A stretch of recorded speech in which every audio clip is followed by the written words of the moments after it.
Que bênção, podemos estar na casa do Senhor.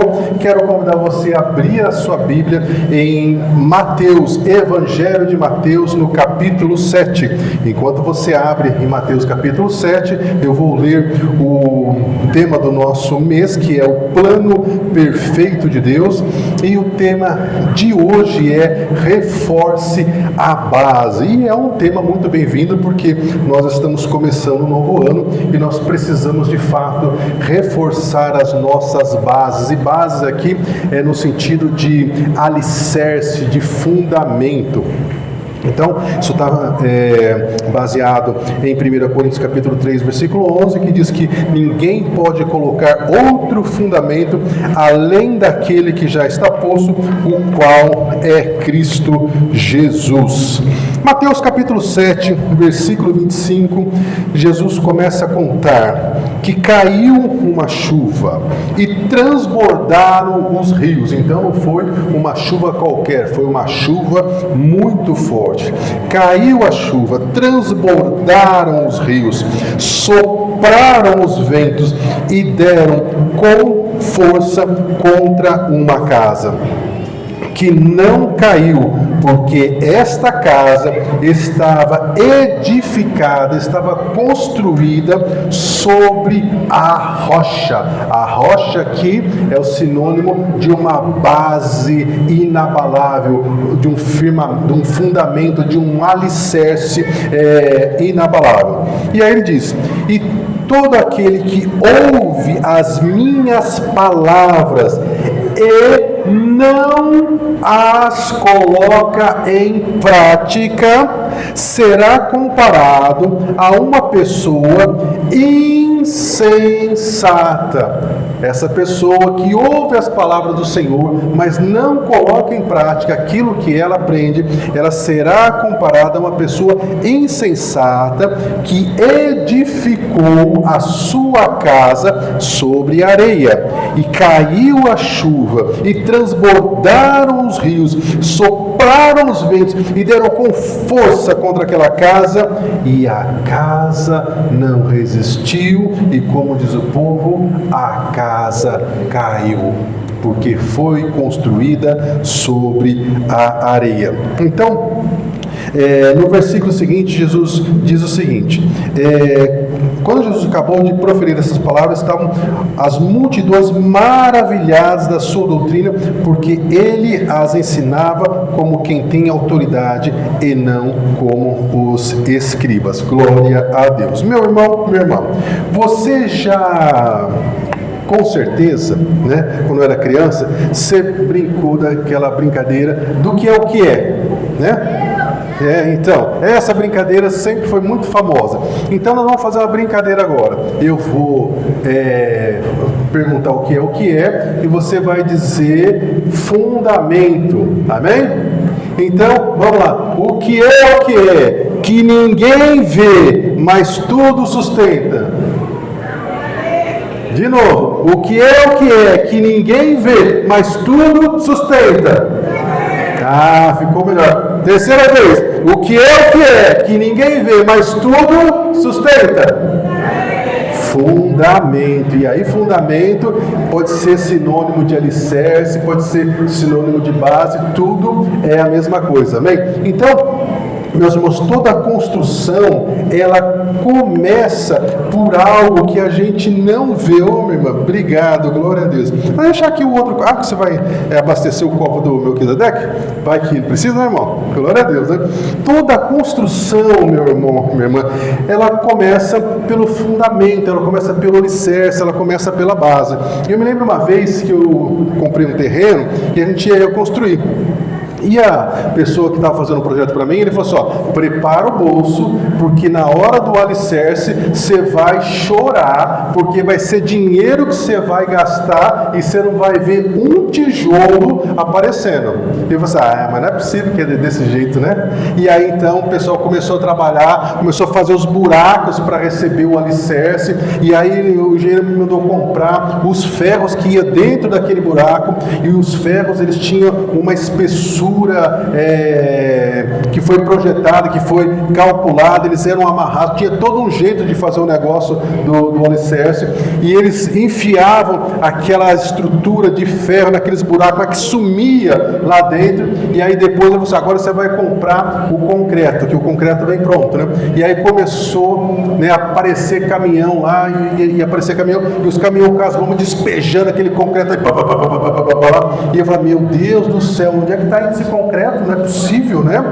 E aí aquela conta gigante, e eu falei, meu Deus do céu, que hora que vai acabar de fazer esse alicerce, de fazer esse fundamento, porque é muito dinheiro.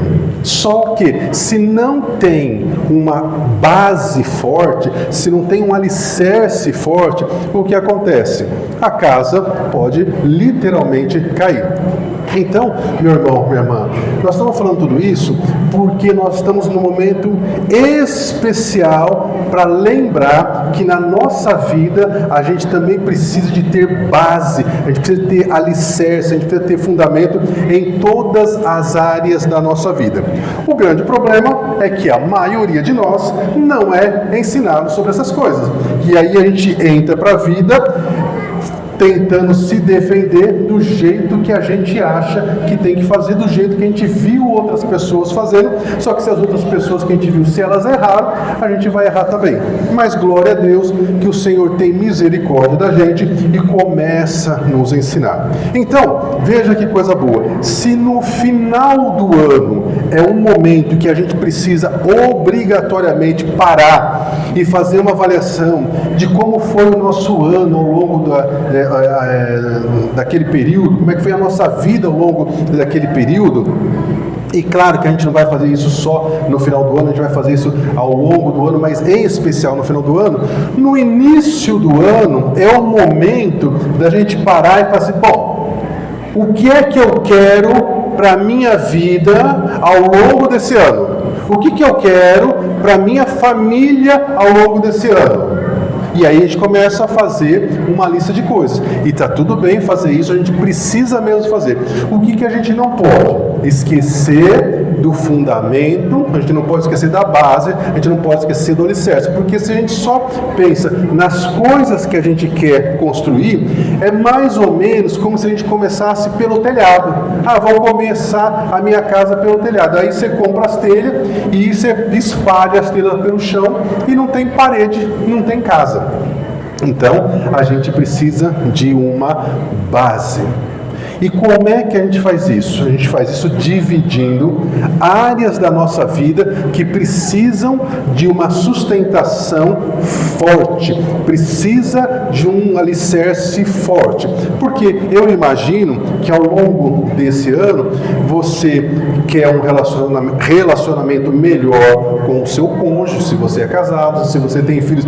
Eu imagino que você queira que nesse ano o seu relacionamento com os seus filhos seja melhores, com os seus netos. Eu imagino que você que trabalha, eu imagino que você quer que no seu trabalho esse ano você prospere no seu trabalho, que você consiga uma promoção. Eu imagino que você espera que você consiga ganhar melhor esse ano. Se você tem o seu próprio negócio, se você trabalha por conta, eu imagino que você também quer ter mais clientes, você quer ganhar mais dinheiro, e para isso você precisa fazer a sua parte. Não é só ficar no meu desejo que seja assim. Você tem que fazer a lição de casa. Então, meu irmão, minha irmã, como é que a gente começa a estruturar um ano da maneira de Deus? Lembrando das bases. E a primeira base, lógico, que é Deus. Existe um versículo bíblico que não pode escapar do nosso entendimento, que diz que se nós buscarmos a Deus em primeiro lugar, todas as coisas nos serão acrescentadas. E aí, baseado nisso, a gente vai perguntar o seguinte: bem, mas o que é buscar o reino de Deus e a sua justiça para que todas as outras coisas sejam acrescentadas. É muito interessante. Uma vez perguntaram para Jesus, qual que é o mandamento mais importante? E Jesus disse, é amar a Deus sobre todas as suas coisas, com todas as suas forças, com todo o seu entendimento. E é interessante essa entonação que Jesus coloca, esse reforço de amar com toda a sua alma, com todo o seu entendimento, com toda a sua força. Por quê? Porque a gente tem uma tendência a não fazer isso. A gente tem uma tendência a fazer uma oraçãozinha curta lá, rápida, e achar que está tudo bem. Mas veja como é interessante. A partir do momento que você cria literalmente o hábito de todos os dias orar, falar com o Senhor e ficar ali um tempinho com o Senhor, mesmo que a sua oração termine, mas você continue ali de joelho, se você estiver deitado ou ajoelhado, não importa como você está, mas você disser para o Senhor, eu já acabei minha oração, já orei até pela paz mundial, mas eu sei que foi muito, muito rapidinho, eu quero ficar um pouquinho mais aqui com o Senhor. Se você começa a fazer isso, meu irmão, minha irmã, é impossível que assim que você levantar daquela oração, se o seu filho, neto, marido, qualquer pessoa venha falar com você, é impossível que você dê uma patada nela. É impossível que você seja grosso com ela. Por quê? Porque você acabou de sair da presença de Deus.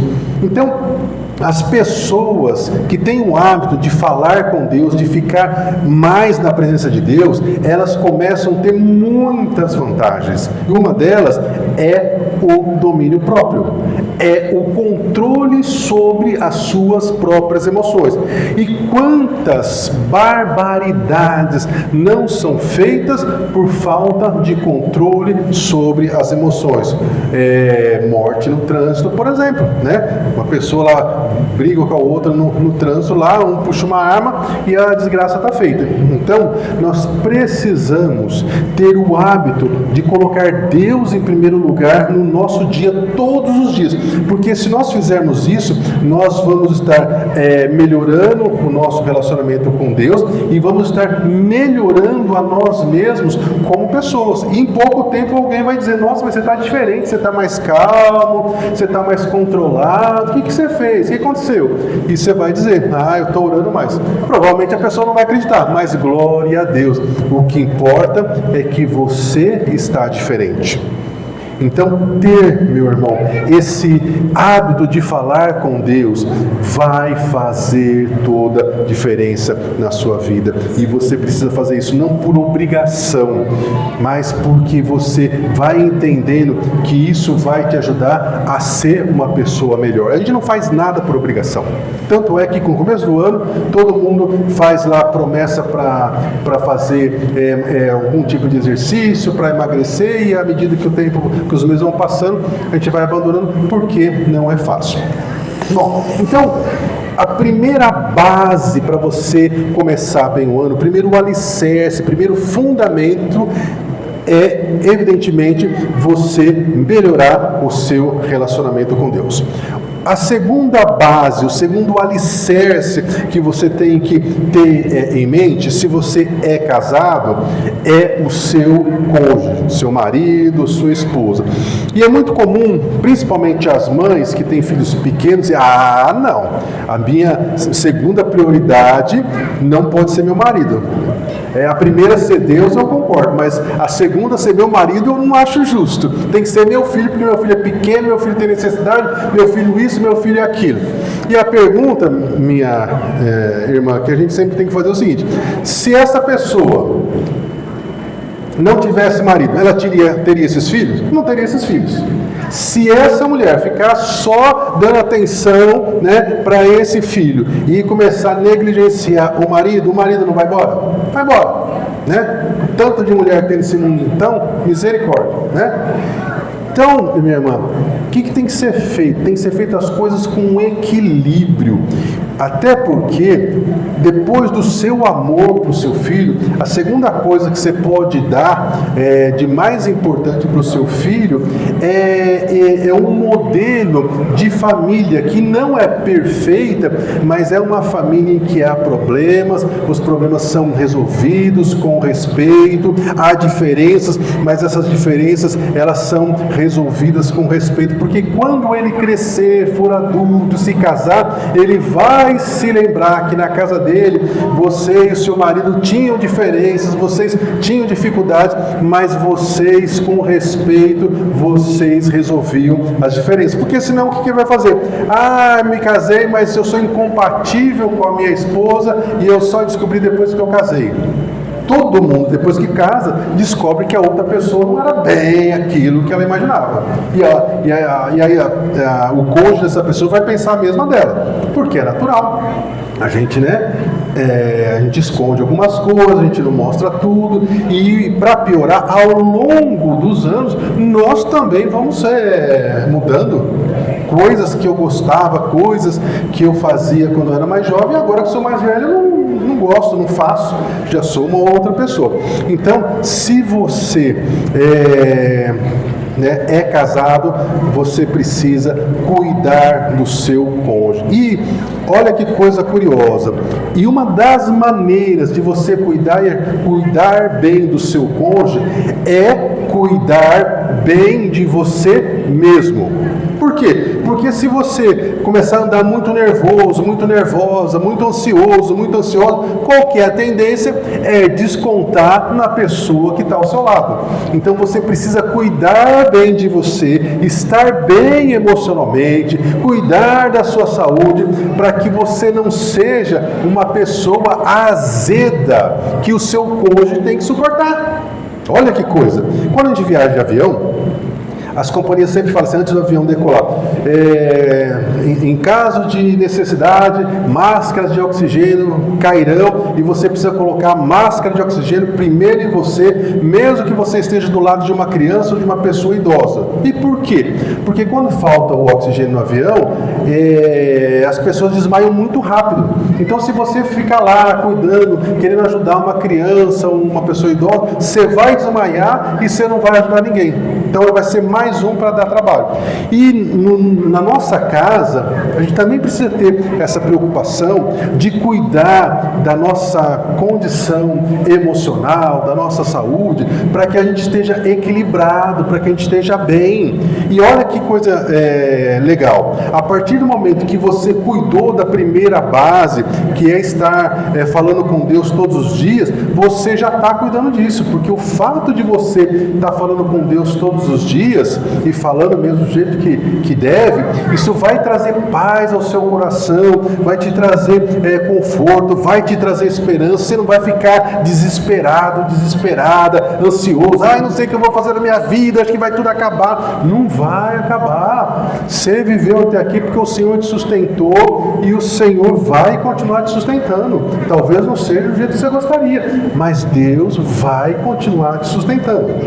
Então, precisa ter essa preocupação de cuidar de você mesmo para que você possa cuidar do seu cônjuge. Se você não é casada, então a sua prioridade é cuidar dos seus pais, porque os seus pais também precisam de cuidado. Se você já tem idade, mais de 18 anos, mora com seus pais, então você tem sim obrigações com os seus pais e você precisa ajudá-los, você precisa honrá-los.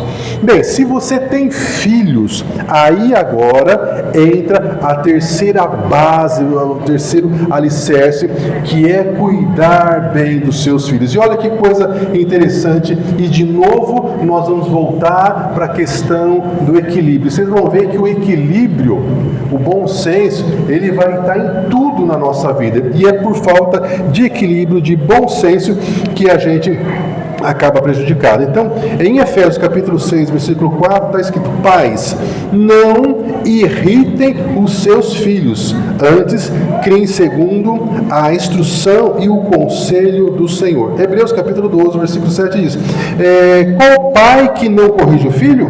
Então evidentemente, nós precisamos corrigir os nossos filhos. E é curioso porque a gente vem de uma geração em que os pais, eles corrigiam tanto os filhos que chegavam a espancar. Né? E aí era um negócio exagerado. Só que agora nós também estamos num outro exagero, que é deixar as crianças fazendo o que elas bem entendem, e aí vira um horror, né? As crianças mandam nos pais e também não está certo. Então precisa ter equilíbrio. E uma dica muito boa, simples, mas boa, você que é casado, casada e tem filhos pequenos, quando seu marido estiver em casa, já deixa combinado com seu marido, que quando o filho fizer alguma coisa errada, mesmo que precise de uma palavra só, opa, para, não faça mais isso, ou mesmo que precisa, ir para umas varadas, quem vai falar isso quando o marido estiver em casa é o marido, não a esposa. Por quê? Para a criança entender que existe uma hierarquia na família. Porque, meu irmão e irmã, em tudo na vida também tem hierarquia. No trabalho tem o chefe, tem as pessoas que têm que obedecer, toda cidade tem uma prefeitura, que é a pessoa que organiza a cidade, toda cidade tem um juiz, que é a pessoa que julga, tem hierarquia, até no crime tem hierarquia. Então, a criança precisa aprender dentro de casa que tem hierarquia e que ela precisa aprender a obedecer. Então, se seu marido está em casa, o filho fez alguma coisa, quem vai corrigir a criança vai ser o marido. Se seu marido não está, não tem problema nenhum, você que está no controle, você vai corrigir do jeito que precisar e está tudo bem. E lógico, né? Se você não tem marido, se ele for embora, aí paciência, aí você que vai ter que fazer isso o tempo todo. Então, meu irmão e minha irmã, essa base de cuidar das crianças, de dar atenção para elas, de ter equilíbrio na educação delas, é uma base muito importante. E aí vem aquela coisa de não achar que todo filho é igual. Porque é a história dos dedos da mão, né? Os dedos são todos da mesma mão, mas eles são cada um diferentes. Filhos, mesmo filho do mesmo pai e da mesma mãe, cada filho é diferente, é de um jeito diferente e tem uma necessidade diferente de receber a sua atenção e a sua correção. Tem coisa que eu fazia com meu filho mais velho, em termos de correção, que funcionava, que era uma beleza. Com o filho mais novo, não funcionava, não dava certo. E eu precisei correr atrás para entender o que funcionava com um e o que funcionava com o outro. E o que é desesperador, que quando a gente começa a entender isso, aí as crianças começam a crescer e aí já não funciona mais, porque agora eles já mudaram de fase e a gente tem que de novo correr atrás da informação para saber aquilo que funciona com um e aquilo que não funciona com o outro. Então, filho é uma bênção, mas precisa de muito aprendizado o tempo todo. Mas, glória a Deus por isso. Então, a quarta base, o quarto fundamento, o quarto alicerce para você ter um ano abençoado é sobre a questão do seu trabalho. Porque todos nós precisamos de dinheiro para viver, não é verdade? Tem que pagar as contas, tem que pagar água, tem que pagar luz, tem que pagar remédio, tem que pagar comida, tem que pagar tudo. Então a pergunta é a seguinte: nós estamos começando um novo ano.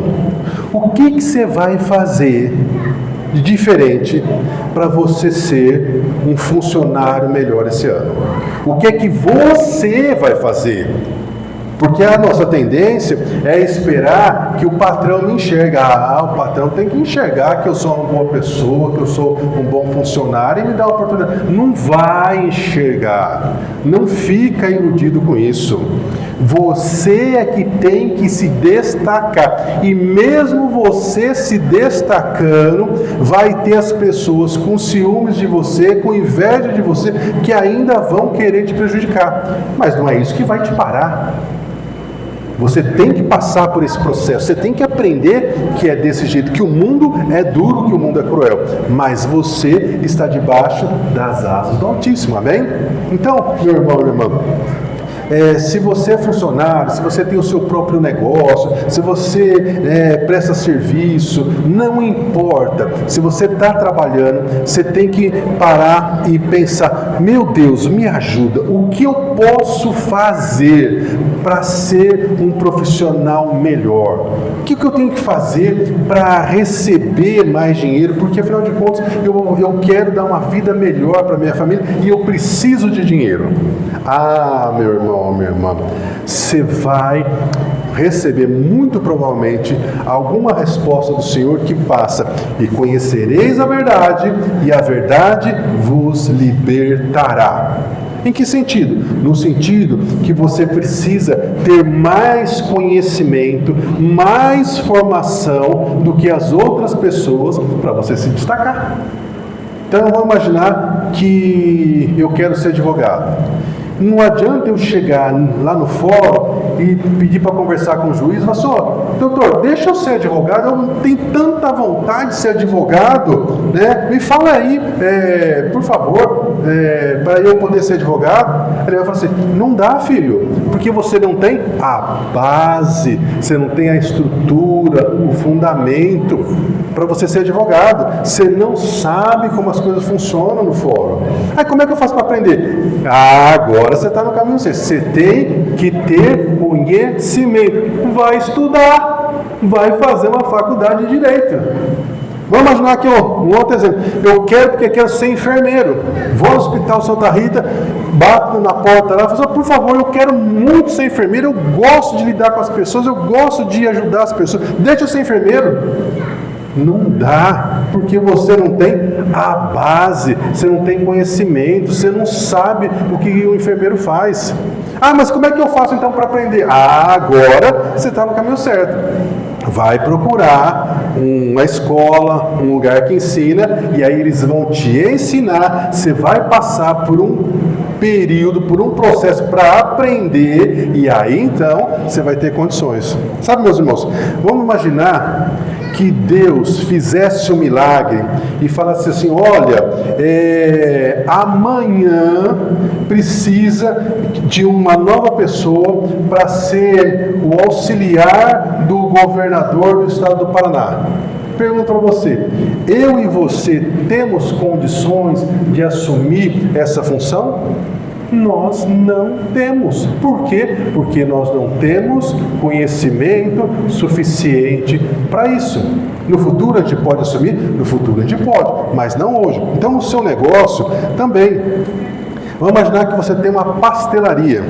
O que é que a sua pastelaria pode fazer para ser uma pastelaria melhor do que as outras? Não sei, pastor. Então, meu filho, você tem que correr atrás do conhecimento. Vai ver outras pastelarias no mundo inteiro que fizeram alguma coisa diferente. Você não precisa inventar roda, mas você precisa aprender com quem já fez. Às vezes a coisa é bem mais simples do que a gente imagina. Às vezes o que precisa de mudar é só um atendimento melhor. Você já foi numa loja e você foi mal atendido? Nossa, eu podia levantar os dois braços, né? Como as pessoas atendem mal a gente. Então, se alguém te procura, ou pelo WhatsApp, ou dependendo do tipo de trabalho que você faz, um atendimento pessoal, você precisa saber como tratar com aquela pessoa. A pessoa te pede um orçamento, você precisa saber como passar esse orçamento. Não é só dar o preço, entende? Como diz o povo, você tem que aprender a vender o seu peixe. Você tem que aprender a fazer um pouco de propaganda de você mesmo. Não é se exaltar, mas é saber, valorizar aquilo que você faz. Se é que aquilo que você faz é bem feito. Não é verdade? É muito comum, às vezes, você ter uma preferência por um determinado produto que você só compra daquela marca. Por exemplo, eu gosto muito de um bolo que vende aqui em Maringá, né? E tem um monte de lugar que vende bolo na cidade, não é verdade? Mas eu só compro num determinado lugar. Por quê? Porque eu já comprei de vários, não era lá essas coisas, não era ruim, não era essas coisas. Mas daquele lugar, pensa num bolo bom. Já até trouxe para os irmãos nos dias de ensaio aí, né? Por quê? Porque o bolo é bom, o atendimento é bom. A gente chega lá, a gente sai feliz, porque foi bem atendido e porque o bolo é bom. E isso pode ser com qualquer coisa. Ah, eu faço pizza. Ótimo! Além da sua pizza ser muito, muito gostosa, será que o entregador está sendo bom? Você já comprou alguma coisa que você vai falar com o entregador, ele parece que matou uns 10 e tem mais uns 5 na fila? Que dá desespero? Fala, meu pai do céu, você pega o negócio que você comprou, você entra para dentro, você ainda está com medo, nossa, entra rápido para dentro de casa, porque aí, sabe, já não vai. A experiência da compra, ela é muito importante. Então, parece coisas pequenas, mas é nos detalhes que faz toda a diferença. Exemplo clássico, você faz um churrasco, você não bota sal. Como é que vai ser esse churrasco? Você pode ter comprado a melhor carne do mundo, filé não sei do que, picanha, isso, aquilo, não botou tempero, não colocou sal, não tem quem coma aquilo, por mais macia que a carne seja. Então, no trabalho também tem essa questão dos pequenos detalhes que fazem toda a diferença. E olha que coisa muito, muito boa. As empresas, elas estão desesperadas por pessoas que saibam lidar com problemas. Porque toda empresa tem o quê? Problema. O que elas precisam é resolver problema. E quem quer resolver problema? Eu não quero resolver problema, não sou pago para isso. Então, se você não faz mais daquilo que é a sua obrigação, você nunca vai ter uma promoção. Porque primeiro você precisa se destacar, primeiro você precisa fazer mais do que a sua obrigação, e aí depois as pessoas vão começar a falar do seu nome. E você só vai saber se você está no caminho certo quando no lugar que você trabalha, a hora que dá pepino, se a pessoa que ela chama para resolver o pepino é você. Aí você já tem um sinal forte que você está fazendo bem o seu papel. Se chama o outro, você fala, epa, alguma coisa aí eu estou errando, porque eu preciso ser a pessoa que me chama. Porque mesmo que você se destaque e aquela empresa, aquele lugar que você trabalha não te valorize, vai chegar o tempo em que o próprio Deus, o próprio Senhor vai abrir uma porta para você. Exemplo disso, José no Egito. Estava como escravo na casa de Potifar. Se destacou. Ele era o melhor. De longe, ele era o melhor. Mas aí, ciúmes, aquela inveja, aquela perseguição que você sabe a história, foi parar na prisão. Ele podia dizer, bom, agora estou esquecido aqui na prisão, não vou fazer nada, não sou pago para isso. Na prisão, o que aconteceu? Ele de novo se destacou. E aí então ele virou governador. E ele poderia ter dito, não, agora eu sou governador, agora estou com o burro na sombra, agora não preciso fazer nada, estou sossegado. Não, ele continuou a fazer o melhor que ele podia, e o próprio faraó, prosperou por causa da capacidade de trabalho do José. Então, meu irmão e minha irmã, a Bíblia diz que você pode ser cabeça ou pode ser cauda. E qual que é a diferença? Pensa no cachorrinho, feliz quando te vê. O cachorrinho, quando te vê feliz, o que ele faz, né? Fica balançando o rabinho, não é verdade? Só reage, né? A gente pode ser só o rabinho, que só reage. Ou a gente pode ser a cabeça que pensa, que tem ideias, que lidera, que dá sugestões, que resolve problemas do patrão, que resolve problemas do cliente. E aí então a gente vai começar a se destacar. A Bíblia, meu irmão, minha irmã, ela nos impulsiona para nós usarmos aquilo que nós temos de melhor. E ainda diz, nada que vocês façam por contenda. Não faça as coisas de má vontade. Não pode, meu irmão, não pode. Mas pastor, você não sabe o lugar que eu trabalho. Não sei, mas se você está lá e você não gosta, pense que você está lá só para ser amassado, para ser moldado, como diz Jeremias no capítulo 18, e a hora que você estiver bom, Deus te tira de lá e leva para outro lugar. Mas se você ainda não chegou no ponto, você vai ter que ficar nesse lugar. Entende? Então, nós temos essa condição de fazer o nosso melhor. E a Bíblia diz que tudo aquilo que nós colocarmos as mãos, Deus vai abençoar. Olha que promessa! E meu irmão, a hora que você fizer isso no seu trabalho, as pessoas vão começar a notar e vão começar a perceber que você é diferente. Eu estava falando, por exemplo, da questão de entregador, né? Já aconteceu muitas vezes de eu comprar alguma coisa e vir lá um bilhetinho escrito à mão, né? Deus te abençoe, feito com carinho. Eu me lembro que a primeira vez que eu comprei lá e estava escrito feito com carinho, na hora de abrir o negócio, eu já não fui rasgando, né? E chega o negócio, está com fome, você já vai rasgando. A hora que estava lá grampeada, feito com carinho, eu já, opa, né? Até o jeito de abrir, eu já abri com mais calma. Parece que a comida já estava até mais gostosa. Uma palavra, não custou nada para a pessoa, entende? Então, Deus vai te dar criatividade. Porque o que você precisava era saber que você precisava de mais conhecimento para ampliar o seu caminho. Eu estou batendo muito nisso, meus irmãos, porque é uma coisa importante para você, para sua família, que você prospere. E por vezes a gente pede para Deus, que Deus abra as portas, e Deus fica esperando que a gente faça a nossa parte. E a gente não faz, e Deus não pode nos levar para o próximo nível. Então, se você aprender a desfrutar de toda a inteligência que Deus te deu, você vai longe, você vai prosperar. Eu gosto muito daquela parábola dos talentos que diz que Deus, um rei, né, que simboliza Deus, deu uma quantidade de moedas para um, outra quantidade de moedas para o outro, deu só uma para uma pessoa. E aquela que pegou só uma moeda, a Bíblia fala que ele distribuiu isso segundo a capacidade de cada uma das pessoas. Depois você lê lá o texto.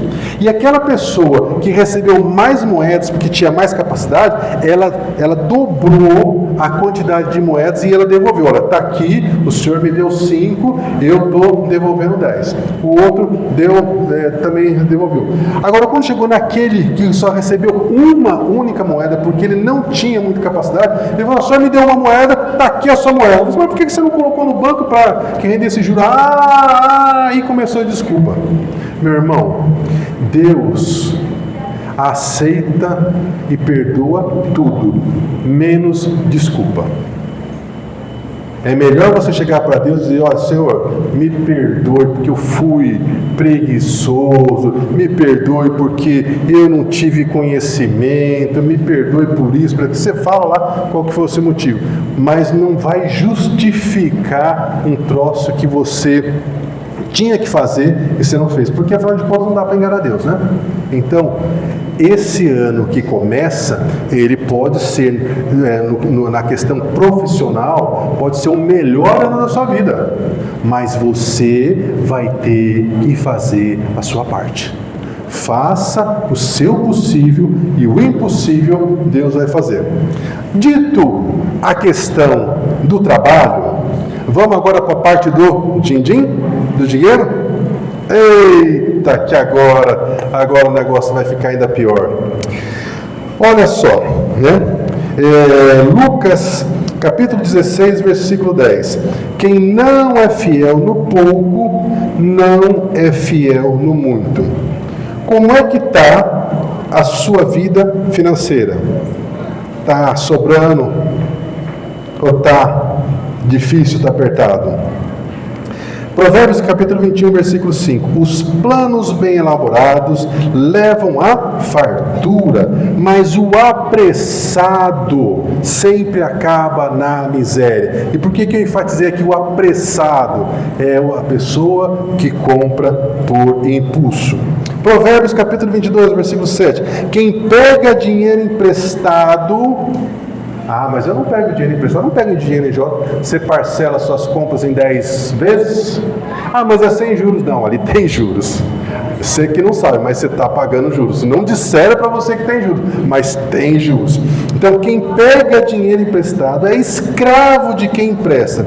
Então, meu irmão e minha irmã, infelizmente, se você entrar no Google agora e colocar lá leilão de casa, você vai ver lá uma lista gigantesca de casas que estão em leilão por pessoas que compraram uma casa com um plano de estar prosperando, disso, daquilo, e aí se atrapalhou, não conseguiu bancar a casa e pior, ainda perdeu aquilo que estava pago.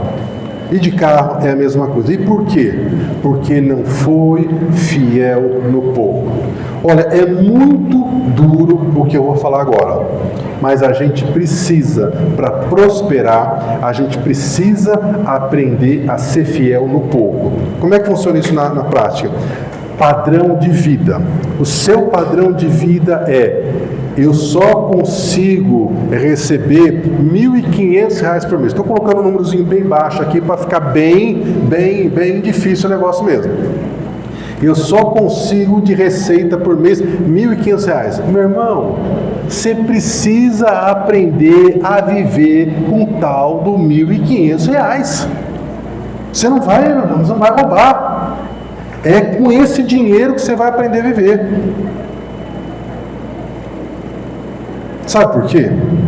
E eu posso falar isso para vocês, porque eu fui muito pobre e hoje, graças a Deus, o Senhor me prosperou. Eu conheço gente que ganha hoje 50, 80, 100 mil reais e estão devendo. Por quê? Porque não sabe administrar o dinheiro que tem. Porque, irmão, é tanta armadilha de consumo que, como a gente não foi educado para essas coisas, a gente se perde. Então, se você tem um padrão de vida que não dá para comprar pizza todo final de semana, você vai ter que se contentar e comprar pizza uma vez por mês. Mas, você vai ralar para poder comprar todo final de semana.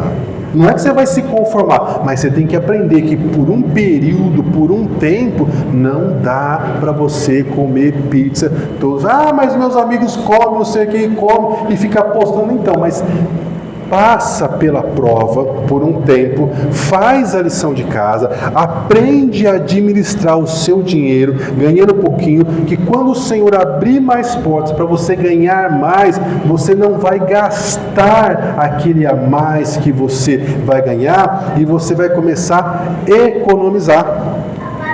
Uma das lições de José no Egito é que a gente nunca, em nenhuma hipótese, por mais rico que você seja, você não pode gastar tudo que você recebe num mês. E sabe que tem lição aí de muitas pessoas que ganharam na loteria sozinhos, ficaram milionários e depois de um tempo, sabe o que aconteceu? Ficou pobre de novo. Põe no Google aí que você vai ver. Não agora, lógico, né? Depois. Por quê? Porque não soube administrar. E quando você é fiel no pouco, mesmo tendo uma vida dura, difícil, que falta as coisas, Deus vai te ensinar através disso.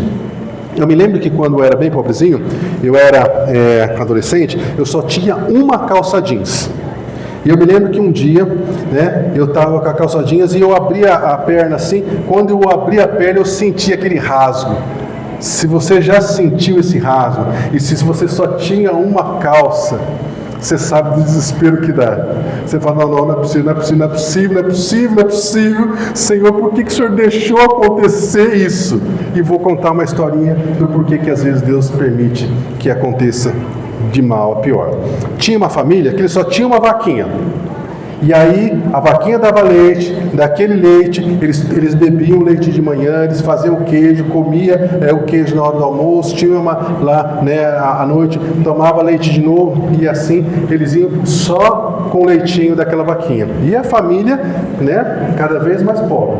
Aí passou um sábio por aquela família com o seu discípulo, viu aquela situação E ele falou para o discípulo dele assim, pega a vaquinha e joga a vaquinha no precipício.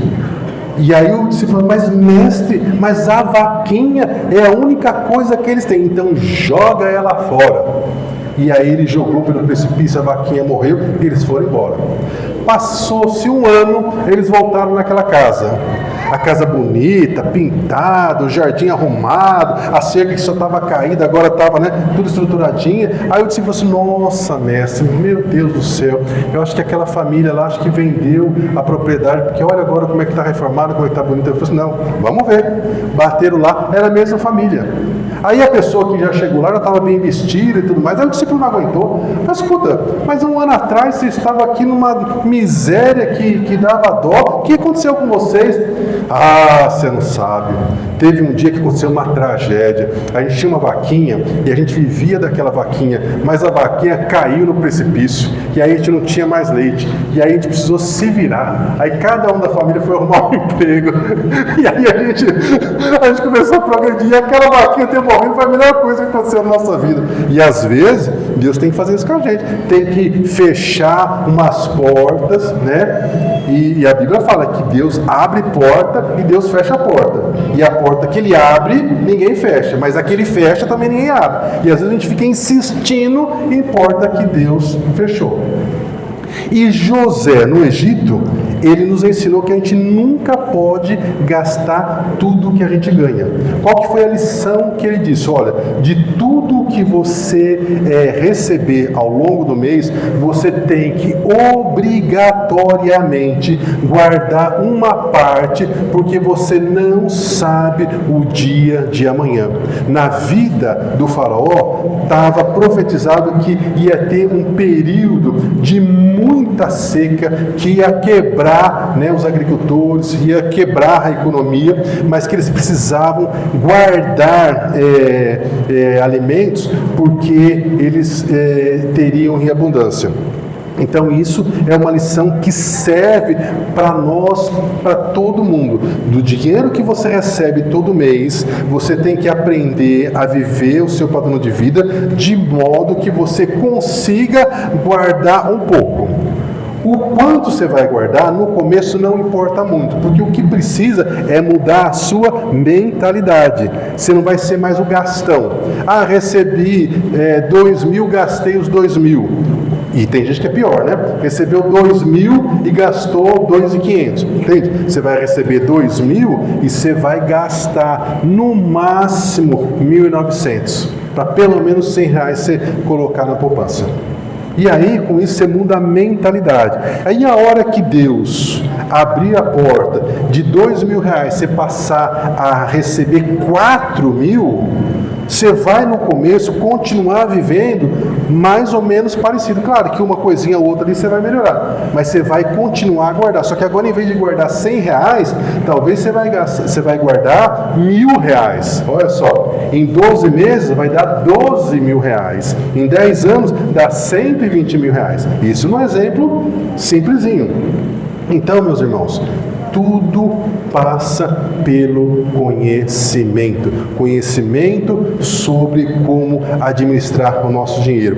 Uma dica muito boa: quando você for comprar uma coisa, você tem que olhar para aquilo e dizer: esse negócio aí que eu estou querendo comprar, isso aí é desejo meu ou é uma necessidade? Exemplo: vai ter uma festa. Desculpa as irmãs agora, Vou pegar as irmãs aqui como exemplo ruim. Vai ter uma festa. Aí você fala assim: não tenho sapato, não tenho bolsa. Preciso comprar uma bolsa, um sapato. E você está com o dinheirinho apertado do mês lá. Minha irmã, eu sei que você quer ficar bonita, eu sei que você merece ficar bonita, eu sei que você quer tirar umas fotos bonitas, postar umas fotos bonitas, mas comprar uma bolsa não é necessidade, isso é desejo. E não tem problema nenhum. Você pode comprar a bolsa, você pode comprar um sapato, mas quando você tiver o dinheiro que não vai comprometer o seu orçamento. Agora, se você olhar para aquele negócio e falar: não, isso aqui não é um desejo, isso aqui é uma necessidade. Você está com a conta da luz na mão. Isso não é desejo de pagar, é necessidade, porque senão o papel vem e ela corta. Já ficou sem luz? Não levanta a mão, não. Já ficou sem luz porque não pagou a conta? Quem já cortou a luz já sabe o desespero. Eu esqueci de pagar a conta da Sanepar uma vez, o cara bateu na minha porta e falou assim, ô, doutor, não pagou a conta não? Irmão, pensa numa vergonha. Eu que já sou queimadinho, deve ter ficado loiro de olho azul de tanta vergonha. Como assim não paguei a conta? Não, doutor, tá aqui que o senhor não pagou 2 contas. Eu olhei e falei, não é possível, não é possível. Entrei lá no aplicativo, lá tremendo de vergonha. Meu Deus do céu, eu não paguei mesmo. Peraí, moço, que eu tô pagando aqui online agora, não sei o que. Paguei na hora e ele foi embora. Aí eu já fiquei pensando, já pensou, se o cara corta a conta e a minha mulher fala assim, escuta, por que ele tá sem água? Eu ia falar que eu precisava fazer uma viagem bem longe pro Nordeste, até dar tempo deles voltarem para religar, quando depois eu voltava, né? Porque senão já pensou, como é que você explica um negócio desse? Então, meu irmão, irmã, você vai comprar um negócio, isso é desejo ou é necessidade? É necessidade, então você tem como aguentar um pouquinho mais, junta o dinheirinho, Ah, mas eu não consigo juntar. Ótimo, você já identificou uma parte sua que é frágil, já trabalha isso, se força a ter o hábito de conseguir todo mês guardar um pouquinho de dinheiro, você já vai matar 2 problemas. Um é falta de disciplina e outra é poder juntar o dinheiro para aquilo que você quer e que você vai comprar, que você merece. Mas no tempo certo. Agora, se for necessidade, remédio, pagar a conta de água, pagar o aluguel, comprar remédio, tem que comprar, não tem jeito. Então, a dica é, antes de comprar, pergunte, é desejo ou é necessidade? E aí, a última coisa da nossa base, do nosso alicerce, para você começar bem o ano, porque fazendo essas 6 coisas, eu já falei de 5, falei de Deus, primeira base Deus, depois o seu cônjuge, depois o seu filho, depois o seu trabalho, e agora eu falei de dinheiro. Vou falar agora de uma coisa também que a gente não dá muita atenção, mas também é uma receita para prosperidade, que é ser uma pessoa generosa. Olha que a Bíblia fala em 2 Coríntios capítulo 9, versículo 7.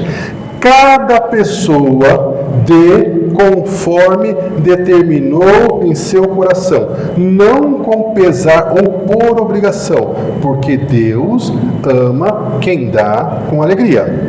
Provérbios 11, 24. Há pessoas que elas dão generosamente, e essas pessoas que dão generosamente, elas vêm aumentar as suas riquezas. Mas existem outras pessoas que elas retêm, seguram o que deveriam dar e elas caem na pobreza. O generoso prosperará. Quem dá alívio aos outros, alívio também receberá. Lucas capítulo 6, versículo 38.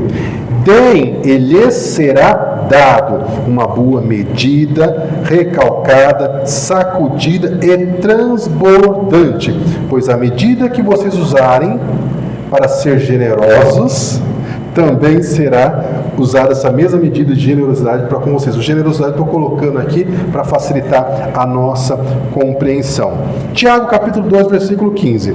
Se um irmão ou irmã estiver necessitado de roupas ou de alimento, e vocês disserem, vai em paz, irmão, que Deus te abençoe, que te alimente, que te satisfaça, sem lhe dar nada, de que adianta isso? Foi o Tiago que escreveu, viu? Estou só lendo, A fé por si, se não for acompanhada de obra, essa fé está morta. Olha, meu irmão, minha irmã, que palavra forte. Então, qual tem sido a generosidade do seu coração em ajudar as pessoas? Mas é difícil, pastor, porque a gente não sabe o que a pessoa vai fazer com o dinheiro. Então, muito bem. Então, faça uma oferta na casa de Deus. Toda vez que você puder, faça uma oferta. Mas faça uma oferta que quando você pegar o dinheiro para fazer a oferta, você fala assim, nossa, isso aqui é demonstração da minha generosidade. Meu Pai do céu, R$5, eu não estou sendo muito generoso, não é verdade? E aí você vai ouvir o que o Senhor vai dizer. Olha uma coisa que vai nos dar vergonha. E ó, não estou dizendo que é para vocês aqui, eu estou gravando, é para as pessoas que vão assistir depois na internet, tá bom? Vamos imaginar que você decida dar na casa do Senhor, como uma demonstração de generosidade, R$1 por cada dia de vida seu. Todo mês você precisaria dar então pelo menos R$30. Será que por mês você faz uma oferta de R$30? Não estou falando de dízimo, tá? Para não dizer, porque é pesada. Não, você não chegou nessa fase ainda, a gente precisa ter paciência, mas vamos primeiro na parte da oferta. Será que você não consegue separar R$1 por cada dia do mês que você viveu, que Deus te deu saúde, te deu visão, capacidade de respirar, de andar, de conversar, de fazer as suas coisas e dizer, Senhor, R$1 por dia é que eu vou dar de oferta? Porque a palavra fala que você pode definir o valor, cada um dê conforme determinou no seu coração, não com pesar nem por obrigação, pois Deus ama quem dá com alegria. Porque você pode entregar R$1 milhão, mas se for por obrigação, merece ficar com R$1 milhão para você, porque Deus não vai se agradar. Então, o que eu estou falando aqui não é para aumentar a receita da congregação, mas para aumentar a generosidade do seu coração, porque isso faz com que você tenha mais janelas do céu abertas a seu favor no que diz respeito a ser uma pessoa próspera, porque quanto mais generosos nós somos, mais generoso o Senhor é conosco. Claro, né, que também essa generosidade, ela precisa ter cautela. O pastor falou que quanto mais generoso eu for, mais eu vou então ser generoso para Deus me abençoar. E aí a gente tem umas coisas que a gente já viu na televisão, né? Entrega tudo que você tem. Não estou falando disso não, tá? Vende a sua casa, vende seu carro, entrega aqui para você ser generoso. Não estou falando nada disso não. Estou falando daquilo de bom senso, né? De você definir um valor no seu coração e você dizer, Senhor, eu estou aprendendo a ser uma pessoa generosa, porque na minha família não tinha isso, eu não tinha o hábito, ninguém nunca me ensinou, agora que começaram a me ensinar, e glória a Deus, está tudo bem, Deus sabe e Deus está te ensinando. Nós, na casa do Senhor, nós vamos aprendendo o tempo todo. Muito bem, dito tudo isso, e você tem bastante coisa para pensar depois que você sair daqui, sugiro que você assista depois o vídeo, porque, de repente, a primeira coisa que eu falei lá, quando você conseguiu prestar atenção de novo, que estava pensando na primeira, eu já estava na quinta. Então, Albert Einstein, todo mundo sabe, né, que foi um cientista muito inteligente. Ele disse, meu irmão e minha irmã, uma frase que a gente precisa analisar. Ele disse que é insanidade. O que é insanidade? Loucura. Vamos ficar com insanidade, que é um nome mais bonito, né? É insanidade você fazer sempre as mesmas coisas e esperar que aconteça uma coisa diferente. Então isso vale para todas as áreas da vida.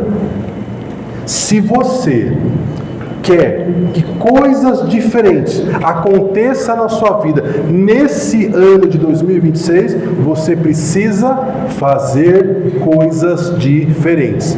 É você que precisa fazer essas coisas diferentes. E aí você precisa perguntar para o Senhor, Senhor, me ajuda, o que é que eu posso fazer de diferente? O que é que eu devo fazer de diferente esse ano, para que de fato esse ano seja um ano e que quando terminar o ano eu diga, meu Pai, que bênção que foi esse ano. Porque se você não fizer as coisas diferentes e fizer como você sempre fez até agora, o que vai acontecer? As mesmas coisas. Se você está contente, está tudo certo, ótimo. Agora, se você precisa que coisas diferentes aconteçam na sua vida, então você precisa fazer a sua parte. Esse ano, meu irmão, você tem a oportunidade de fazer coisas diferentes no seu relacionamento com Deus, no seu relacionamento com o seu cônjuge.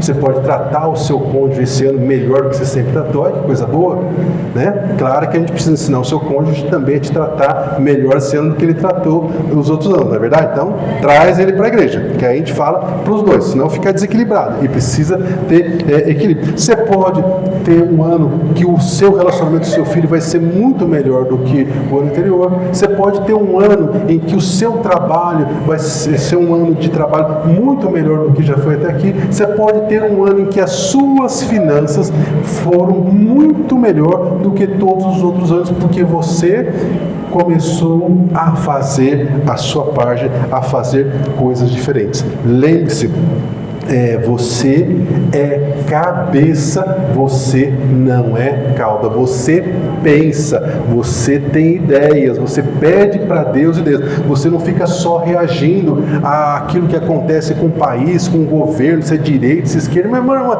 a gente não depende de governo de direita, de esquerda, de centro, disso, daquilo. A gente depende do Senhor. A gente depende de conhecer as verdades de Deus para todas as áreas da nossa vida, para que a gente possa prosperar. Meu irmão, se você quiser subir, eu já estou encerrando. Então, examine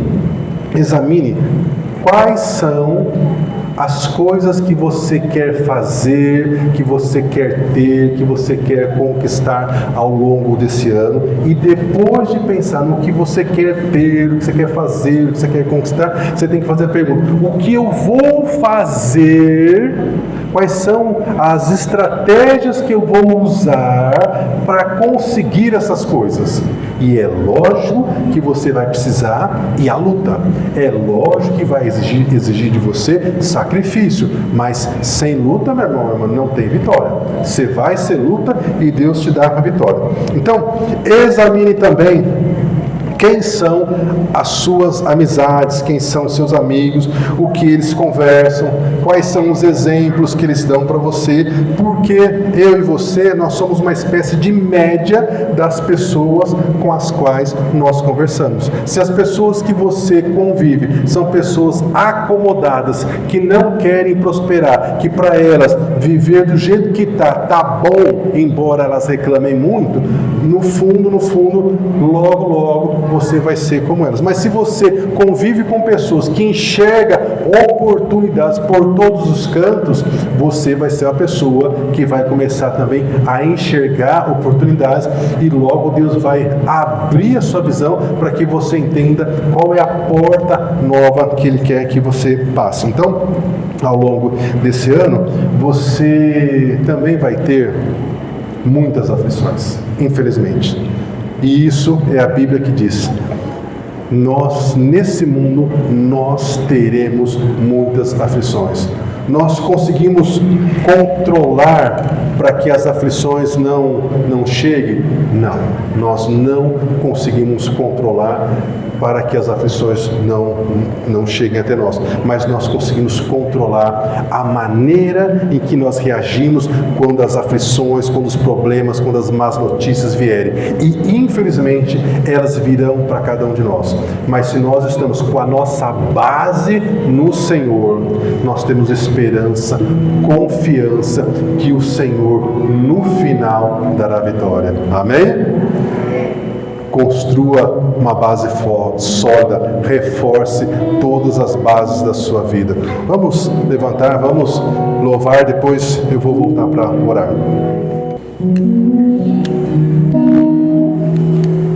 Lutamos com armas da fé.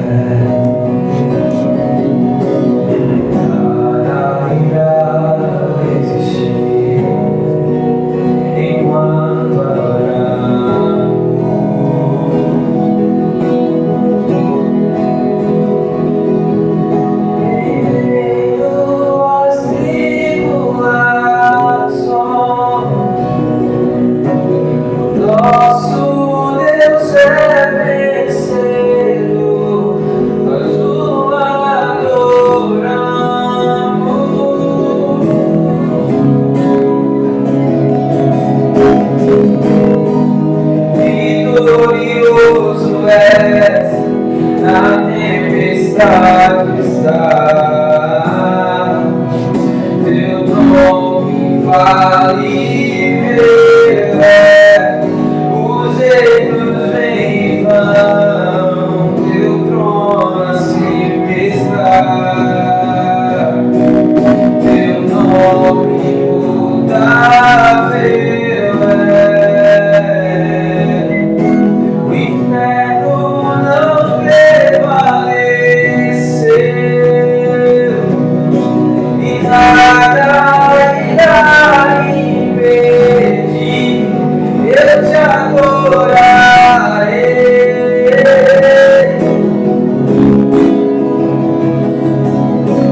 Muralhas vão estremecer, cadeias irão se romper enquanto adoramos.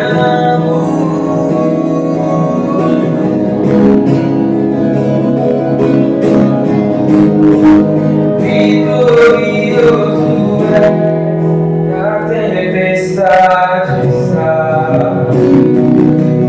Teu nome imutável é, os reinos vêm e vão, teu trono acima está. Teu nome imutável, como um trovão, impetuoso, poderoso és, grandioso és, que vem ao céu, nós proclamamos poderoso és, grandioso és, como um trovão, impetuoso, poderoso és, grandioso és, que vem ao céu, nós proclamamos poderoso é, grandioso é, vitorioso és, na tempestade está.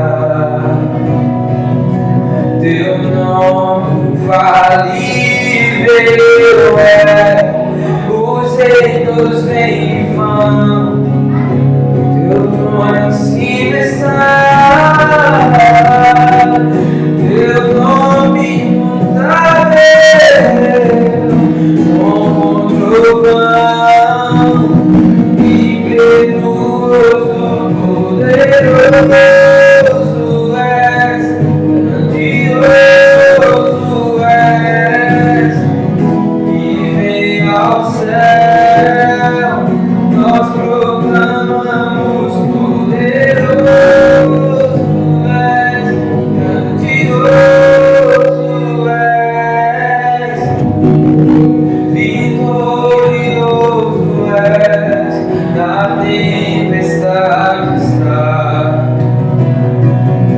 Teu nome infalível é,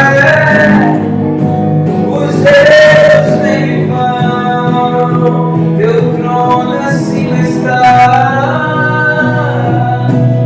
Teu nome imutável é, imutável é,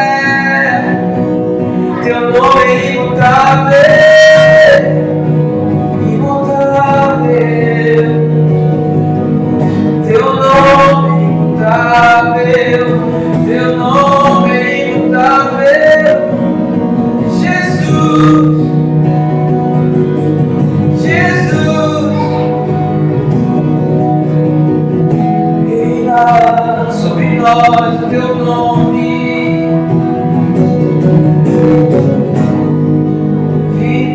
Vitorioso és, na tempestade está. Teu nome infalível é, os reinos vêm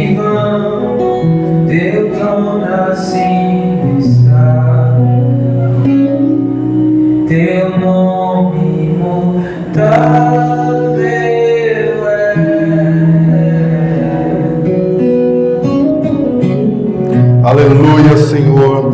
Pai, do jeito que nós cantamos agora, nós cremos que o Senhor vitorioso és, nós cremos que o Senhor está nas nossas tempestades, nós cremos que nós não vamos afundar. Pai, nós somos tão gratos pelo seu amor, pela sua graça, pela sua misericórdia, que nos conduz pelo caminho que nós devemos andar, que é lâmpada para os nossos pés e luz para os nossos caminhos. O Senhor nos ensina, o Senhor abre os nossos olhos para que nós possamos enxergar as possibilidades, aquilo que o Senhor já entregou nas nossas mãos, mas nós não estávamos conseguindo discernir. Nós cremos, Pai, que nós teremos nesse ano de 2026 o melhor ano das nossas vidas, e por isso nós consagramos como corpo de Cristo, como família da fé, nós consagramos nesse momento o nosso ano ao Senhor. Que não seja feito, Pai,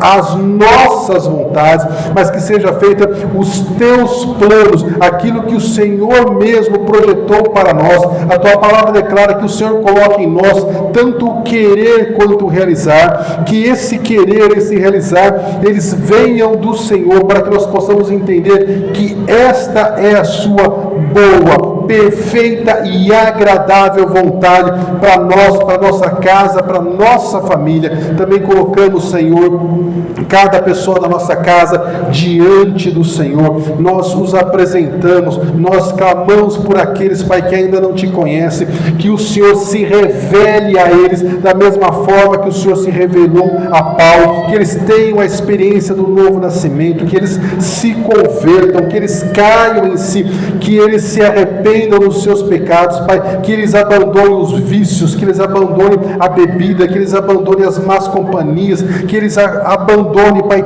tudo aquilo que não convém.